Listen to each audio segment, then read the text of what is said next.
J'ai notamment le plaisir de pouvoir compter sur Eric Seban. Bonjour Eric. Bonjour. Merci beaucoup d'être avec nous ce matin, Eric Seban. Vous êtes trader, formateur et coach.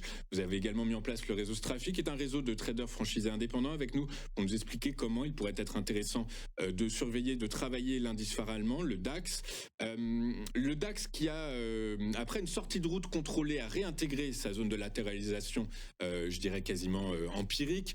On est dans la limite basse de cette zone de latéralisation. Deux choses selon moi, deux scénarios.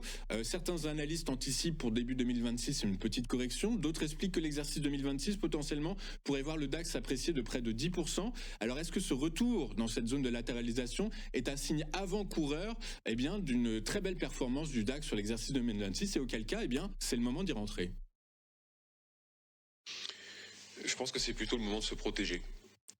On parle de 2026, 2025 n'est pas terminé. Jeudi dernier, on sortait de la zone de latéralisation et on a clôturé pour la première fois depuis des mois sous la zone importante, le premier support, 23 100, sur lequel on avait déjà rebondi.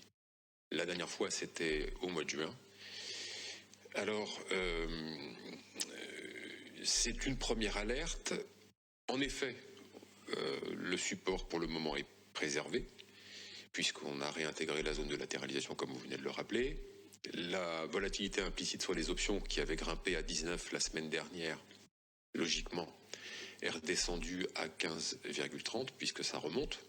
Ça remonte, mais sauf qu'on est quand même encore dans le bas de la zone dans laquelle on évolue depuis le mois de juin.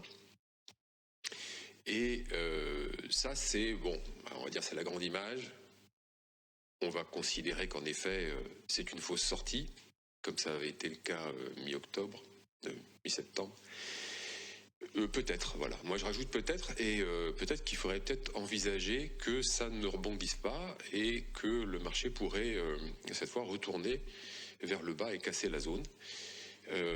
Parce qu'en fait, la grande image, elle est rassurante. Mais si on regarde dans le détail, il y a des choses qui sont plutôt embêtantes. Alors ça ne veut pas dire que ça va baisser, ça ne veut pas dire que ça va avoir du relais baissier, mais ça veut juste dire qu'il faut se montrer prudent quand tout le monde semble ne plus l'être. Puisque de plus près, on regarde que le rebond s'est fait dans le vide, avec toujours un volume quotidien moyen autour de 35 000, 35 000 au maximum, pardon. Donc c'est toujours très peu de contrats échangés, ce qui amène évidemment peu de densité en intraday. Il y en a encore moins que les dernières semaines, ce qui a pour corollaire immédiat une volatilité intraday qui explose. Là, c'est très difficile de travailler, c'est totalement erratique en intraday depuis jeudi dernier, globalement. On sent bien qu'il y a de la nervosité. Quand on est dans le marché toute la journée, on voit qu'il y a de la nervosité. Ça, sait pas très bien quoi faire. Bon, et puis quand on regarde dans le détail, alors plus dans le détail, c'est d'aller chercher un peu l'historique. L'historique, alors pas un vieil historique. Jeudi dernier, on était dans le bas du range, on était même en dessous du range, alors que le jeudi précédent, nous étions dans le haut du range. On se parlait à ce moment-là, on était dans le haut du range. Et la volatilité était à 15, parce que la volatilité est à 15 depuis un bon moment. C'est-à-dire comme maintenant. Et puis, je vous parlais de la position nette sur les options, en vous disant, on a une position nette qui est à peu près à 1,5. Voilà, on était dans le haut du range.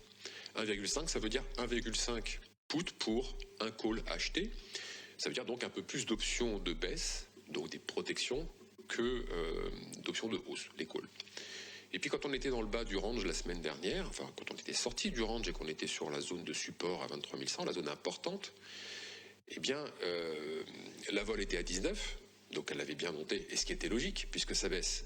Un peu de stress, ça fait monter la vol. Le volume des options, également, était en augmentation significative, mais la position nette était toujours de 1,5.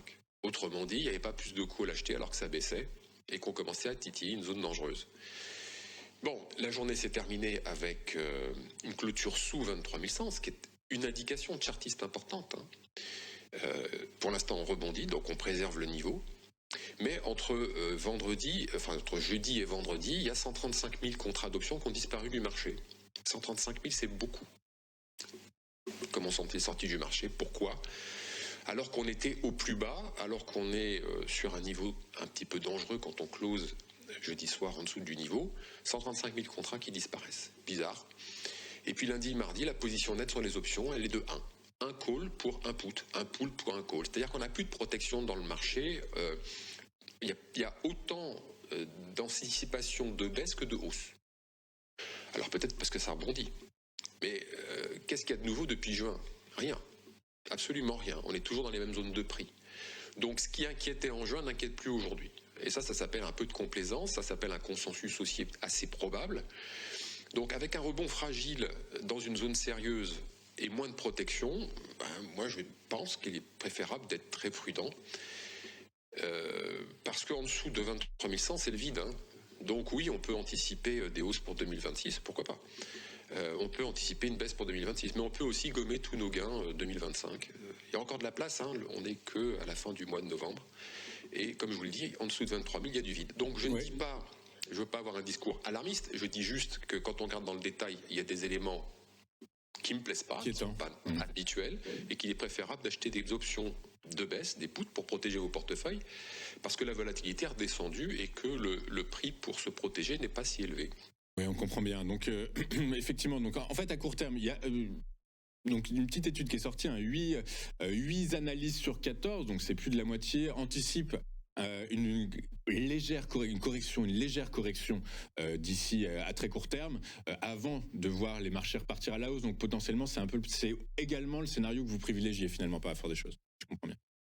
Pas vraiment, non. Non, moi, comme je ne sais pas sur quoi sont basés les analystes, et les analyses des analystes, probablement des analyses fondamentales. Alors que moi, je suis que chartiste et technique, je regarde plus des détails que eux ne vont pas aller regarder, et je me pose des questions quand je vois des anomalies. Et là, il y a des anomalies. Donc moi, si vous voulez, quand je vois une anomalie, je me dis, attention, voilà, attendons d'avoir une information, une confirmation, peu importe.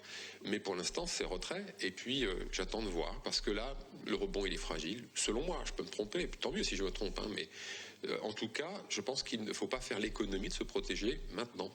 Ok, très clair. Eh ben, écoutez, le message est bien passé, donc pas de rallye de fin d'année, le traditionnel rallye de fin décembre, on n'y croit pas là cette année. Tout est open, hein, mais on se protège quand même. Tant mieux s'il y a une bonne nouvelle. Eh ben, écoutez, le message est bien passé.